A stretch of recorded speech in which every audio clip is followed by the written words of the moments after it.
우리 존귀하신 아버지 하나님, 예수님 하나님, 성령 하나님께 홀로 올려드립니다. 이 귀한 시간을 허락해 주신 우리 담임 목사님께 진심으로 감사를 드리며, 이 귀한 복된 시간에 참으로 여러분 앞에 서서 그동안 우크라이나에서 사역하던 것, 또한 전쟁이 난 후에 어떻게 지내왔으며, 또한 어떻게 지금 전쟁이 우크라이나에 지금 진행되고 있는지에 대해서 짧은 시간이나마 말씀을 드릴 수 있는 시간을 갖게 된 것을 하나님께 영광을 올려드립니다. 이 우크라이나에서 약 25년간을 선교를 해오면서 저는 지금까지 전쟁이 일어날 것이라고는 전혀 생각을 해본 적이 없었습니다. 한참 선교 열심히 하고 있었고, 우크라이나 교회를 개척해서 거기서 교인들과 같이 열심히 전도하며 교회를 부흥시키며, 또한 이제 무교회 지역에 교회를 개척하고, 또한 신학교를 열어서 우크라이나 목회자들을 양성하며, 또한 전국을 순회하면서 복음을 증거하는 이런 일들을 정말로 불철주와 쉼없이 그렇게 열심히 사역을 하는 가운데, 갑자기 올해 2월 24일 날 푸틴이 우크라이나에 미사일을 쏘아대면서 전쟁을 일으켰습니다. 그 전까지 우크라이나에 부흥들이 일어나고 있었으며, 또한 이제 사도행전과 같은 그런 많은 역사들이 일어났습니다. 순회 선교 사역을 하면서 가는 교회들마다 복음을 전하고, 그리고 기도를 할 때에 귀신이 쫓겨가며, 또한 병자들이 치료받는 그러한 살아계신 예수님을 나타내는 그러한 놀라운 기적과 역사들이 많이 나타나는 그러한 정말로 은혜스러운, 그러한 참으로 귀한, 그러한 아름다운 그런 추억이 있는 그런 이 나라에 어느 순간 푸틴이 전쟁을 하겠다라고 미사일을 쏘아대면서 러시아 군대를 보내고, 이렇게 해서 많은 민간인들을 학살하는 그러한 천인공노한 짓을 하고 있는 이러한 일이 우크라이나에 벌어질 것이라고는 꿈에도 생각을 해본 적이 없었습니다. 그러나 불행하게도 지금 전쟁은 계속되고 있고, 전쟁은 시작되었으며, 그리고 전쟁이 언제 끝날지도 아직도 누구도 장담할 수 없는 그러한 지금 상황으로 흘러가고 있습니다. 까딱 잘못하다가는 푸틴에게 불리한 상황으로 돌아간다면 푸틴은 핵을 쓸 수 있는 그러한 정말로 비참한 그러한 상황이 될 수도 있는 그러한 지금 현실이 되어 있습니다. 제가 우크라이나로 선교하러 갔을 때는 총각이었습니다. 한국에서 목사 안수를 받고, 노회 어르신들께서 원래 목사는 총각은 안수를 안 주게 되어 있는데 결혼을 할 거냐라는 그러한 이제 질문을 하셔서 결혼을 당연히 하지요. 결혼한다는 조건으로 안수를 받고, 그러나 하나님의 뜻이 아니어서 한국에서 결혼할 수 있는 여러 가지 기회도 많이 있었지만은 하나님의 뜻이 아니셔서 하나님께서 결혼을 하지 못하게 하셔서 이제 선교지에 도착하여서 우크라이나에서 좋은 자매를 만나 가정을 꾸리고 지금까지 선교를 해오고 있습니다. 제 집사람은 우크라이나 사람입니다. 제 집사람은 아버지가 지하교회 목회자, 지금은 몇 년 전에 소천하셨고요. 아버님께서, 장인께서 우크라이나 지하교회 목사님이셨고, 또한 장모님으로는 3대째, 제 집사람이 이제 4대째 개신교 기독교인인 그런 집안입니다. 그러나 제 집사님 미국 선교사의 도움을 받아서 이제 남아공, 사우스 아프리카 남아공에 가서 거기서 신학교를 졸업을 하고, 옆 나라에 있는 짐바브웨에서 잠깐 사역을 하다가 우크라이나에 다시 돌아와서 우크라이나의 에베네셀이라는 그 CIS권에 있는 유대인들을 이스라엘로 돌려보내는 그런 사역을 하는 그 단체의 우크라이나 부책임자로 사역을 하다가 저를 만나서 이제 저희들이 결혼을 하고 지금까지 사역을 하고 있습니다. 잠시 시간이 많지는 않지만은 우리 젊은이들을 위해서 잠깐 제가 어떻게 저희들이 만나서 결혼하게 된지 말씀을 드리고 계속 선교복을 하도록 하겠습니다. 왜냐하면은 우리 청년들이 과연 내 배우자는 어디에 있을까? 과연 내 이상형은 어디에 있을까? 많이 찾고 안다라고 기도하고 있는데요, 쉽습니다. 여러분, 성경만 읽으십시오. 어디를 가든지 간에 지하철을 타던 버스를 타던 어디를 가든지 성경을 읽으십시오. 그러면 하나님께서 여러분들에게 좋은 배우자를 인도해 주십니다. 왜냐하면 제가 그렇게 하다가 제 집사람을 만났기 때문입니다. 지하철을 타고 가고 있다가 제가 성경을 읽고 있었습니다. 영어 성경을 읽고 있었죠. 제 집사람이 바로 맞은 한편에 앉아 있었습니다. 제가 영어 성경 읽는 거 보니까 유심히 보다가 이제 제가 지하철에서 나오니까 제 집사람 나왔습니다. 내리는 정거장도 같은 정거장이어서 그래서 이제 저에게 다가와서 물어봤습니다. 혹시 한국에서 온 사람이 아닙니까? 라고 물어보길래 그렇다고 어떻게 알았었습니까? 그랬더니 자기가 남아공에서 공부할 때에 그때 우리 여러분의 그 부목사님 이창영 목사님도 같이 공부하고 있었습니다. 제 집사람과 같이 남아공 그 신학교에서 공부하고 있었습니다. 그래서 잘 압니다.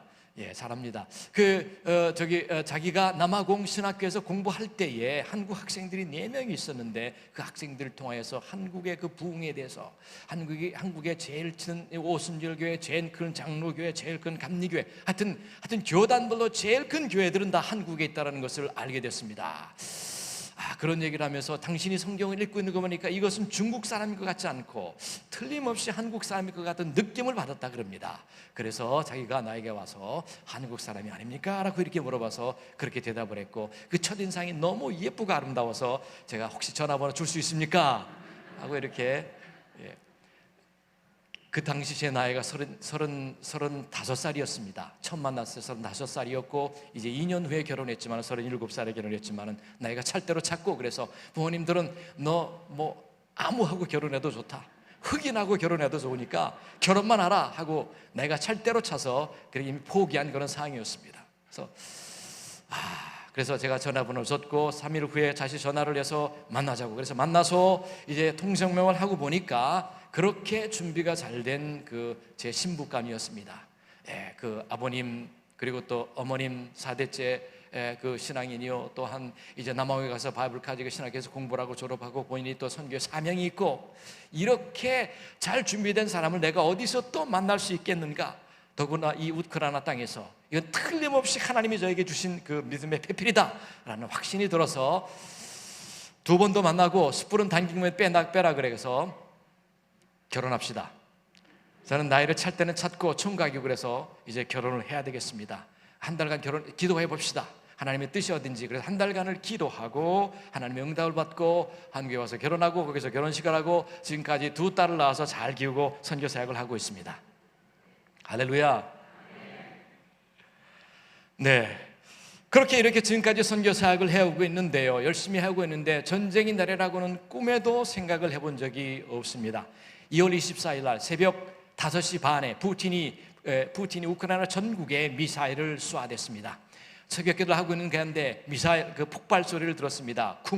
쿵쿵 전쟁이 시작됐구나. 왜냐하면 푸틴이 먼저 공포를 했기 때문에요. 그리고 한국 정부와 미국 정부에서 전쟁이 일어날 것이니까 한국 사람들은 다 떠나라라고 얘기를 했지만은 저는 절대로 저는 뜻대로 떠날 수가 없습니다. 여기서 죽겠습니다 라고 이렇게 밤에 각오를 하고 이제 계속해서 그날도 새벽기도를 하고 있는데 폭탄이 떨어지는 소리를 들었습니다. 그리고 둘째 날에도 역시 새벽기도를 혼자 하고 있는데 역시 폭탄이 떨어지는 소리를 들었습니다. 집사람과 아이들이 이제 안절부절이 되어서 공포에 휩싸여서 우리도 빨리 피난 가자고, 이렇게 따면 여기서 폭탄 맞아 죽겠다고 그렇게 하도 이렇게 간곡하게 애원을 하기 때문에 가족의 안전을 위해서 이제 자동차로 후랴부랴 짐을 싸고 이제 키예프를 출발했습니다. 제 모든 동료 선교사님들과 한국인 지상사님들, 모든 한국인들은 이미 다 비행기로 다 피난을 했습니다. 그러나 모든 활주로가 폭격을 맞아서 이제 비행기는 뜰 수 없는 그런 상황이 되었고 오직 이제 탈출할 수 있는 피난할 수 있는 길은 육로, 자동차를 통해서 아니면 기차나 버스를 통해서 육로로 통과할 수 있는 방법이 없어요. 그래서 자동차를 이제 부랴부랴 짐을 싸서 이제 자동차로 집사람을 태우고 아이들을 태우고 이제 키예프를 출발했습니다. 보통 키예프로 나오는 데에 고속도로 도래하는데 한 30분이면은 보통 때 가면은 시간이 걸리는데 3시간을 걸려서 그 고속도로 진입하는 데로 나왔습니다. 왜냐하면은 키예프에 많은 사람들이 전쟁이 시작되고 너도나도 차를 몰고 피난길을 떠났기 때문입니다. 고속도로가 아닌 저속도로요, 키예프를 나오려고 하는 그 외곽도로로 나오는데 무려 3시간 만에 빠져나와서 이젠 됐다, 빨리 도망가자, 빨리 목숨을 살리자라고 이렇게 이제 마음의 각오를 하고 빨리 달리려고 하고 있는데 전화가 왔습니다. 제 집사람을 통해서 집사람의 친척인 대학생 나이에 그 얘가 자기도 같이 인접국가로 탈출하려고 하니까 기다려달라고 전화가 왔습니다. 저는 안 돼, 우리 빨리 도망가고 우리 빨리 내 목숨이라도 먼저 구해야지. 내 사는 게 먼저인데 여기 있다가는 폭탄 맞아서 총알 맞아 죽을 텐데 집사람과 아이들이 애원했습니다. 그래, 너 우리 친척이니까 기다렸다 가자. 그 애원에 제가 그래 그럼 좋다. 그래서 차를 멈추고 한 30분간 40분간을 기다렸습니다. 드디어 그 애가 왔습니다. 키예프 시내에서 뛰어서 차를 얻어 타고 그렇게 해서 보통 2시간이면 오야 될 거리를 30분 만에 도착을 했습니다. 그래서 같이 타고 이제 됐다 하고 이제 속력을 내려고 했지만은 그러나 고속도로는 이미 저속도로로 변해서 시속 20km, 30km밖에 낼 수 없는, 그래서 13시간을 운전을 해서 아침 9시에 출발해서 밤 11시쯤 이제 국경을 한 200km 정도 놔두고 이제 왔을 때에 러시아가 쏜 미사일 3발이 바로 저희 앞에 1km 남짓한 바로 그 앞에서 3발이 미사일이 떨어졌습니다. 밤 11시니까 아주 그 폭발이 아주 선명하게 보입니다. 제 집사람과 우리 애들이 그것을 보고 겁에 질려서 그냥 공포에 입사해서 이루 말할 수 없는 무언증이라는 그런 말이 있지 않습니까? 모든 운전자들이 다 유턴해서 다른 길로 해서 국경을, 저들도 유턴을 해서 다른 길로 해서 국경을 가고 있는데, 그때 그 제 마음속에 하나님께 주신 감동은, 우리가 만약에 그 아이를, 친척애를 그냥 놔두고 우리만 살겠다라고 도망했다 그러면 틀림없이 이 미사일에 맞아서, 폭격에 맞아서 우리가 폭삭하고 죽었을 텐데, 우리가 그 애를 살리기 위해서 기다려서 30분간을 기다려서 출발했기 때문에 하나님께서 우리들의 생명을 살려주셨구나 하는 그러한 깨달음을 주셨습니다. 폭탄에 맞아서 죽을 수밖에 없었는데 살아서 돌아왔습니다. 살아서 하나님께서 계속해서 사역을 하게 하시기 위해서 저희들의 생명을 살려주셨습니다. 저뿐만 아니라 제 집사람과 아이들 그리고 친척에까지 폭격에 맞아 죽을 수밖에 없었지만은 그 죽음의 사망의 음침한 골짜기 속에서 우리 예수님께서 저를 살려주셨습니다. 히브리서 13장 8절에 예수 그리스도는 어제나 오늘이나 영원토록 동일하다라고 말씀하셨습니다. 이 말은 예수님의 성품이 어제나 오늘이나 영원토록 동일하다는 말씀이요, 예수님의 존재가 어제나 오늘이나 영원토록 알파와 오메가시오, 처음과 나중이시오, 그리고 비록 죽었다가도 다시 부활하신 예수님의 존재는 처음이 없고 끝이 없으며, 또한 예수님의 성품은 영품 변함이 없는 성품이요, 그리고 예수님의 사역은 2000년 전이나 지금이나 영원토록 동일하게 하신다는 말씀입니다. 예수님께서 예수님 12제자들을 폭풍 속에서 생명을 살려주신, 보호해 주시는 그 사역, 우리의 생명을 지켜주시는 그 사역을 오늘날도 영원토록 동일하게 우리의 생명을 위험으로부터, 사망의 음침한 골짜기로부터 우리를 살려주신다는 그런 말씀입니다.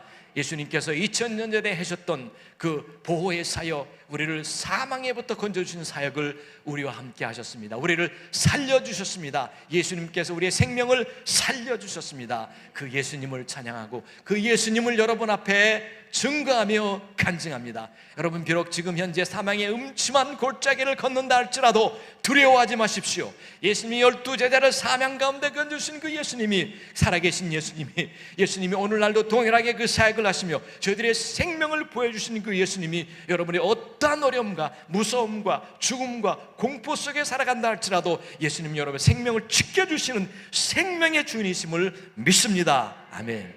또한 이제 그 폭격의 위험과 사망의 가운데 건짐을 받고 이제 다음날 아침 국경에 도착했습니다.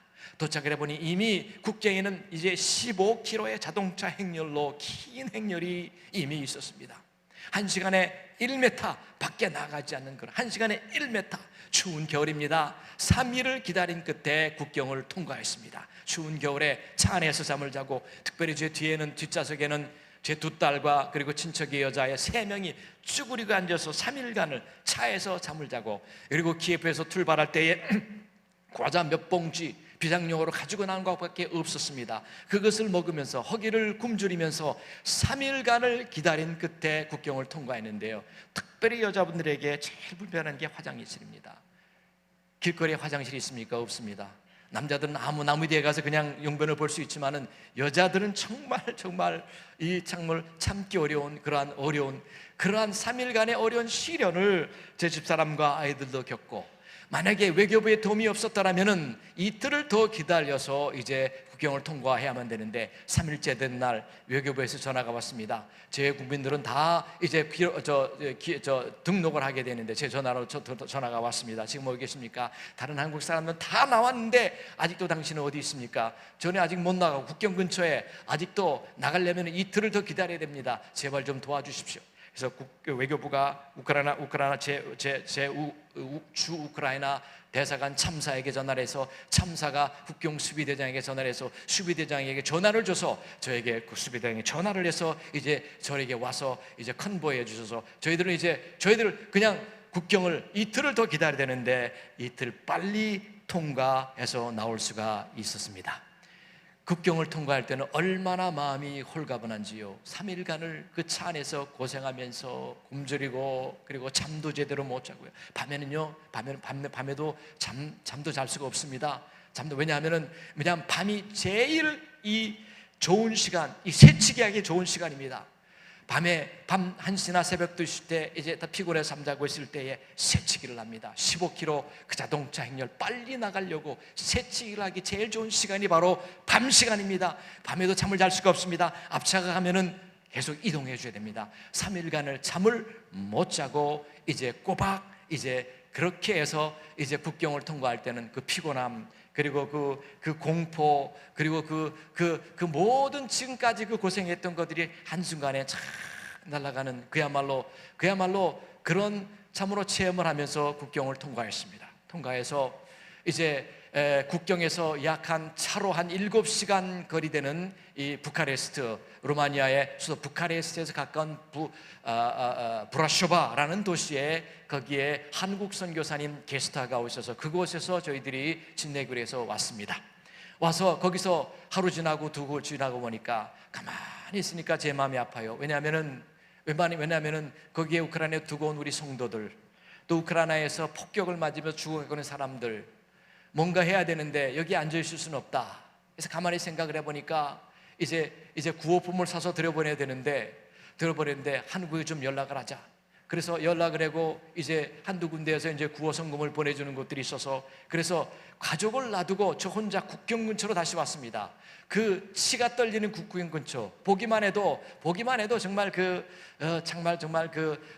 가슴이 아픈 그 국경 근처를 다시 또 돌아왔습니다. 차를 몰고 7시간을 걸려서 다시 돌아와서 거기에 머물면서 이제 사역을 하기 시작을 했습니다. 감사하게도 그곳에 국경 근처에 루마니아 성도들의 도움을 받아서 그 국경 근처에 시장이 목사님입니다. 그 목사님 오순절교 목사님인데, 그 목사님이 시장으로 당선되어서 그 시장에 친척 집 가운데 빈집이 있어서 그 빈집을 줘서 그 집에서 이제 제가 먼저 살면서 저는 이제 월요일부터 금요일까지 계속 구호품을 사서 매일같이 사서 우크라이나로 들여보냅니다. 그럼 우크라이나 현지 목회자 그걸 받아서 필요한 우크라이나 지역의 차로 자원봉사들 통해서 기차로 보내서 이제 굶고 있는 우크라이나 사람들을 먹이고 배포하는 그런 사역을 합니다. 루마니아에 있을 때는 루마니아 성도들이, 오순절의 성도들이 도와서 이제 구호품을 사서 차로 선적을 해주면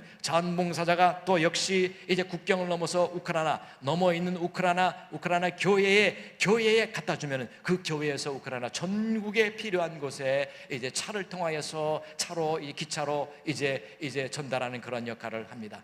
제가 이 일을 저 혼자 2주 동안 했어요. 2주 동안 제가 가족들을 놔두고 월요일날 주일날 거기서 예배를 드리고, 주일날 예배도 제가 줌으로 인도했습니다. 줌으로 우리 키예프에 남겨온 우리 성도들을 생각하면서 줌으로 주일날 이제 설교를 했습니다. 줌으로. 그러면 이제 우리 교회에 그 프로젝터가 있기 때문에 프로젝터를 통해서 제가 설교하는 것을 보여주고 듣습니다.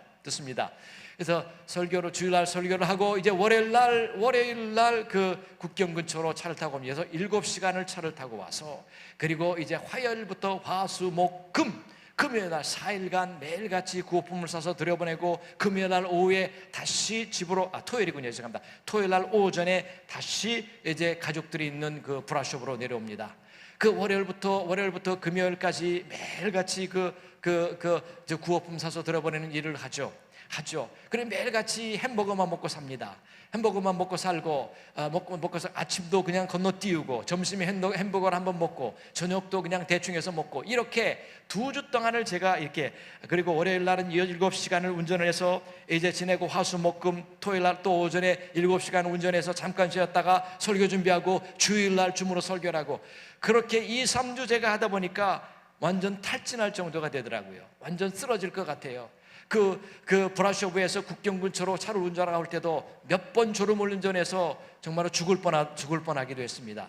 이렇게 육체적으로는 한계가 다가와 있고 정말 탈진하고 지치고 피곤하고, 그러나 이 사역을 그냥 둘 수는 없고, 그래서 가족들을 다시 국경 근처로 데려오기로 그렇게 마음먹었습니다. 가자, 국경 근처로 가자. 비록 쓰라린 추억이 있지만 가서, 그리고 더 위험한 지역이지만 갑시다.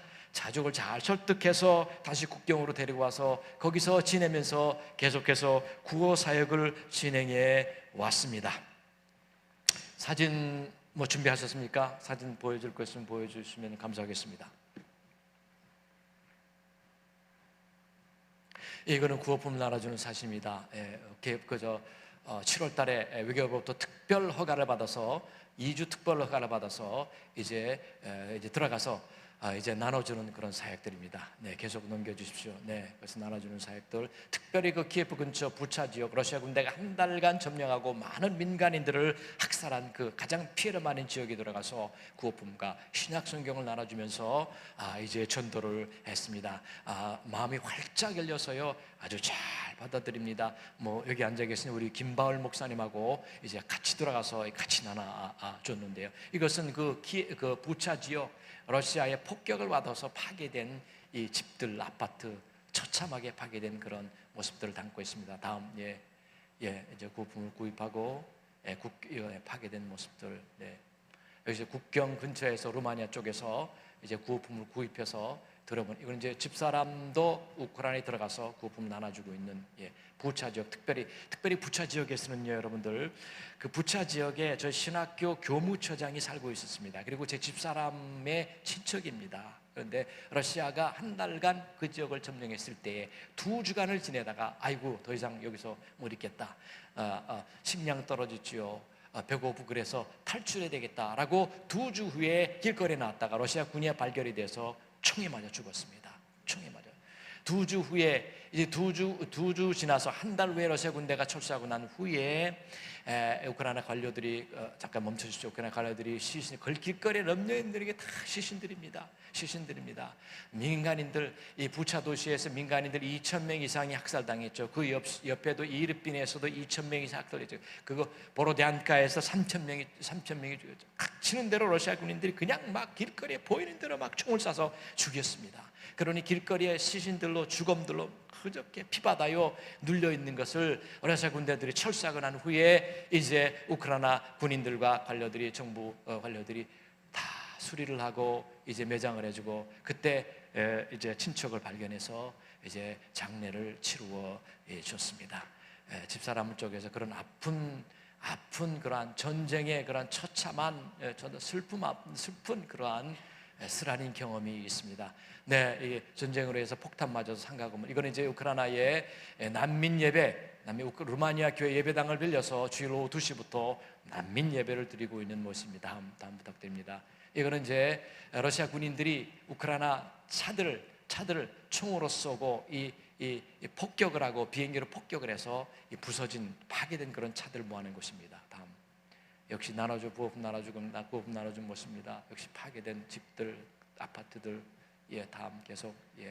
그래서 이거는 이제 구호품을 이제 우크라이나 내부에 있는 사람들에게 나눠줘서 받은 모습입니다. 저분들이 낮에는 공습을, 사린을 올리니까요, 낮에는 지하실로 들어갑니다. 지하실로 들어가고, 어떤 분들은 지하실에서 사는 사람들도 있고요, 무서워서. 근데 지하실은 난방이 안 되죠. 그 추운 데서 참 생명을 보존하기 위해서 이렇게 지내고 있습니다. 다음, 구호품 나눠준 모습입니다. 다음, 모습. 계속 넘겨주십시오. 저 가운데 앉아있는 여자가 제 집사람입니다. 다음 넘겨주시죠.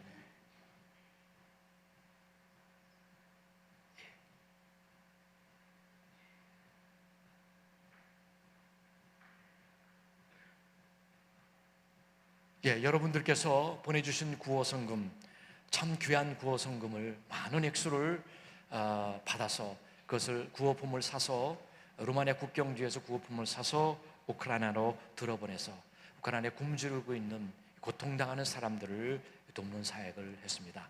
귀한 그 헌금을 모아주셔서 보내주신 여러분들에게 대단히 감사를 드리며 우리 예수님께서 크게 여러분들을 축복해 주시기를 기도합니다.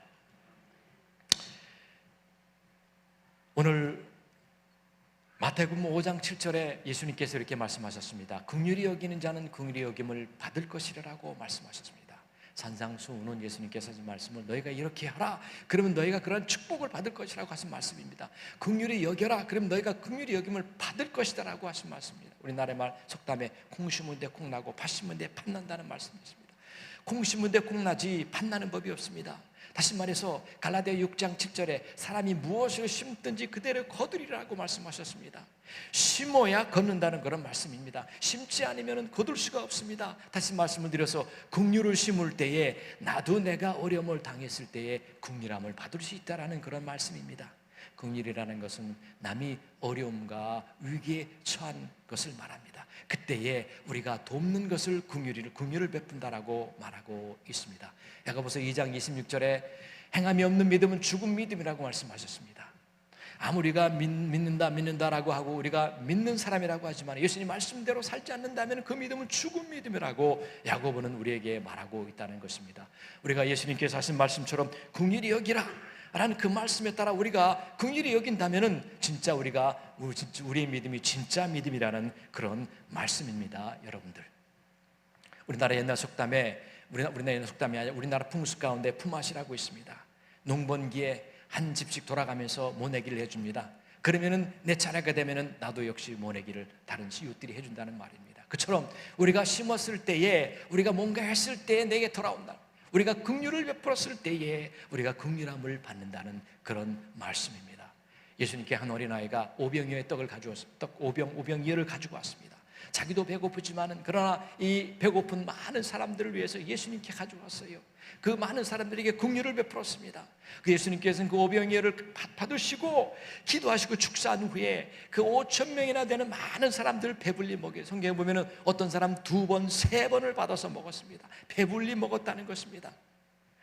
그 한 아이가 소년이 긍휼을 많은 사람들에게 비록 적은 것이지만 베풀었지만 예수님께서 그 긍휼을 이제 그 아이가 이제 자기 혼자 오병이어를 먹었으면 얼마나 먹겠습니까? 그 배도 안 불렀을 텐데 그러나 예수님이 그걸 가지고 축복하심으로 말미암아 그 아이도 한 소년도 2번, 3번 배불리 넘치게 먹을 수 있는 축복을 받았다라는 사실입니다. 우리가 남에게 긍휼을 베풀 때 우리가 긍휼을 받을 수가 있습니다. 또한 구약에 보면은 사무엘하 9장 19장 사무엘하 9장 19절부터 보면은 이제 이런 얘기가 나옵니다. 다윗이 왕이 된 후에 신하들을 부릅니다. 신하들을 부릅니다. 그리고 묻습니다. 사울의 가족 가운데 남아 있는 사람이 없느냐? 그랬더니 신하가 대답하기를 요나단의 아들 가운데 절뚝발이가 있습니다. 5살 때에 그 유모가 떨어뜨려서 다리가 이제 불구자가 돼서 중증 장애인인데 그 요나단의 아들이 아닌 남아 있습니다. 사울이 불러오너라. 너는 지금부터 일생 동안 내 상에서 나와 함께 같이 밥을 먹으며 또한 사울 왕에게 속했던 모든 전토들을 너에게다 돌려주겠다. 왜? 다윗이 요나단으로부터 긍휼함을 받았기 때문입니다. 사울이 다윗을 죽이려고 할 때에 요나단이 그 계획을 일러줬습니다. 빨리 빛이 나라고 죽지 못하도록 요나단이 다윗을 살려줬다라는 사실입니다.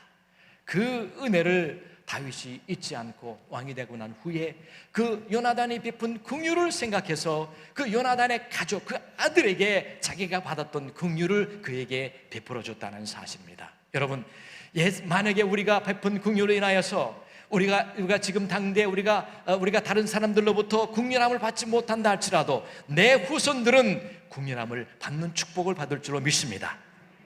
이처럼 우리가 남에게 긍휼을 베풀 때에 우리도 다른 사람부터 우리가 어려움을 청했을 때 우리가 긍휼을 받는다는 사실입니다. 마태복음 25장 30절에서 40절에 보면 예수님이 이렇게 말씀하셨습니다. 너희는 내게 의인을 불러서 너희는 내가 굶주릴 때에 먹을 것을 주었으며 너희는 내가 목마를 때에 마실 것을 주었으며 너희는 내가 헐벗었을 때 입을 것을 주었으며 너희는 내가 병들었을 때 돌봐줘. 의인들이 대답합니다. 아, 예수님, 우리가 언제 배고플 때 먹을 것을 주었으며 당신이 언제 목마를 때 마실 것을 주었으며 언제 병들었을 때 우리가 돌봤습니까? 그때 예수님께서는 의인들에게 대답합니다. 너희 중에 지극히 작은 자에게 한 것이 곧 나에게 한 것이다 라고 말씀하셨습니다. 우크라이나는 어떤 면에서 우리와 전혀 상관이 없는 사람들입니다. 언어도 다르고 문화도 다르고 그리고 너무 멀리 떨어져서 인종도 다르고요, 언젠가 전혀 볼 수 없는 그런 사람들입니다. 그리고 우리하고 전혀 관계가 없는 사람들입니다. 지극히 작은 사람들입니다. 그러나 예수님께서 말씀하시기를 너희 중에 지극히 작은 자에게 한 것이 곧 나에게 한 것이다 라고 말씀합니다. 여러분들이 우크라이나에 굶어 죽어가고 있는 사람들을 위해서, 추위에 떨고 있는 사람들을 위해서 구호성금을 모아서 보내주셔서 그걸 가지고 저희들이 사서 보내, 정말 예수님 말씀처럼 지극히 작은 자에게 한 그것이 곧 여러분들은 예수님에게 한 것이라는 사실입니다. 그리고 그것을 예수님은 절대로 잃지 않으시고 아버지로부터 큰 축복을 여러분들 받으시며 하늘을 예비한 하는 나라를 여러분들이 유업으로 받을 줄로 믿습니다. 사랑하는 성도 여러분들, 이제 말씀을 맺고자 합니다. 전쟁이 언제 끝날지 모릅니다. 그리고 까딱 잘못하가다는 우크라이나 땅에 핵이 떨어질 수도 있습니다. 푸틴이 자기 맘대로 자기 원하는 대로 전쟁이 우크라이나 땅을 차지하지 못하고 만약에 후퇴한다 그러면은 핵폭탄을 터뜨릴 수도 있는 그러한 가능성이 80~90% 이상이 되는 그러한 상황입니다. 그리고 또한 지금은 푸틴이 드론과 미사일로 우크라이나의 전력시설들, 송전탑들을 많이 파괴해서 하루 24시간 전기가 공급이 안 됩니다. 기껏해야 12시간, 11시간밖에 하루에 공급이 안 되고, 지금 겨울철인데 우크라이나는 추워서 벌써 겨울이 시작이 됐습니다. 겨울이 시작이 되고 그리고 봄이 늦기 시작이 되는데 난방을 해야 되는데 전기가 없어서 난방을 하지 못하고 옷을 2개, 3개, 내복을 2개, 3개 입고 그렇게 잠을 자며 추위에 떨고 있습니다. 여러분, 우리가 그냥 눈을 감고 그냥 모른 척하고 지나가기에는 너무나도 우리가 비정합니다. 그리고 예수님이 하신 말씀을 생각할 때에 우리가 도저히 그렇게 지나갈 수가 없습니다. 첫째로는 더 관심을 갖고, 그리고 두 번째로는 더 기도를 열심히 하고, 그리고 세 번째로는 더 힘닿는 데까지 도울 수 있는 여러분들 되기를 바라고 원합니다. 그럴 때 예수님께서 우리들에게 잘하였도다, 착하고 충성된 동안하고 우리를 칭찬하시고 축복하실 줄로 믿습니다. 사랑하는 계산교회 성도 여러분들은 많은 일을 하셨습니다. 우크라이나를 위하여서 기도뿐만 아니라 물질로 동참하는 이 귀한 사역, 우리 예수님이 반드시 축복해 주시고 그리고 은혜를 베풀어 주실 줄로 믿습니다. 우크라이나에 이제 러시아가 정말 천인공노한 아주 처참한, 그리고 참으로 이로 눈 뜨고 볼 수 없는 그런 일들을 많이 했습니다. 지금까지 민간인들이 약 3만 명 넘게 학살을 당했습니다. 전투기로 폭격을 해서 마리오폴이라는 남쪽에 있는 도시는 90% 이상이 다 파괴가 됐습니다. 도시의 기능 자체를 상실했습니다. 그리고 동부에 있는 도시들도 미사일과 그리고 탱크와 전투기를 동원해서 폭격을 하고, 북부와 동부와 남부에 있는 많은 도시들이 파괴가 되고, 많은 민간인들이 병원과 학교와 유치원과 대학과 그리고 아파트 단지와 이런 것들을 무자비하게 폭격을 하고 민간인들을 학살을 하고 있습니다. 정말 예수님께서 요한복음 10장 10절에 말씀하신 것처럼 도적이 온 것은 도적질하고 죽이고 멸망시키기 하라 라고 말씀하셨는데, 이 푸틴이, 러시아가 그 말씀 그대로 다른 나라의 영토를 도적질, 그 땅을 뺏기 위해서 자기 나라 땅도 아닌 다른 나라 크림 반도를 이미 뺏었듯이 우크라이나 전체 영토를 다 뺏기 위해서 도적질하고 죽이고 얼마나 많은 민간인들을 죽였습니까? 3만 명 이상 되는 민간인들을 무자비하게 죽이는, 무고한 피를 흘리는 그런 일이에요. 또한 이제 영어 성경에 보면 destroy라고 나왔습니다. 멸망, 도적질하고 죽이고 멸망하기 위해서 왔다라고 말씀합니다. 이 도적이 온 것은 도적질하고 죽이고 멸망하기 위해서 왔다라고 말씀하십니다. 이 도적은 바로 마귀 사탄을 말합니다. 예수님께서 말씀하신 도적에는 마귀 사탄, 이 마귀 사탄이 하는 짓은 도적질하고, 지금도 도적질하고 죽이고 그리고 멸망시키고, 영어 성경에는 destroy, 이렇게 파괴한다라고 나와 있습니다. 그리고 러시아 성경에도 파괴한다라고 나와 있는데, 얼마나 많은 집들을 파괴했습니까? 유치원, 학교, 병원, 대학, 무수히 많은 그런 건물들을 파괴하고 하는 그런 천인공노한 일들을 지금까지 해오고 있다는 사실입니다. 사랑하는 성도 여러분들, 다시 한번 감사의 말씀을 드립니다. 여러분 절대 잊지 마시고 계속하여 기도하시고 도와주시기를 간절히 부탁을 드립니다. 기도하겠습니다. 사랑의 예수님, 감사합니다. 죽을 수밖에 없는 저희들을 살려주시고, 그리고 저희들에게 새로운 생명을 주시고, 그리고 저희들에게 많은 은혜와 축복을 날마다 베풀어 주심을 감사합니다. 지구 저편 우크라이나에서 지금도 많은 사람들이 죽어가고 있고 헐벗어가고 있고, 그리고 추위에 떨어가고 있으며, 심지어는 핵전쟁의 공포 속에서 살아가고 추워 떨고 공포에 살아가고 있는 사람들이 있습니다.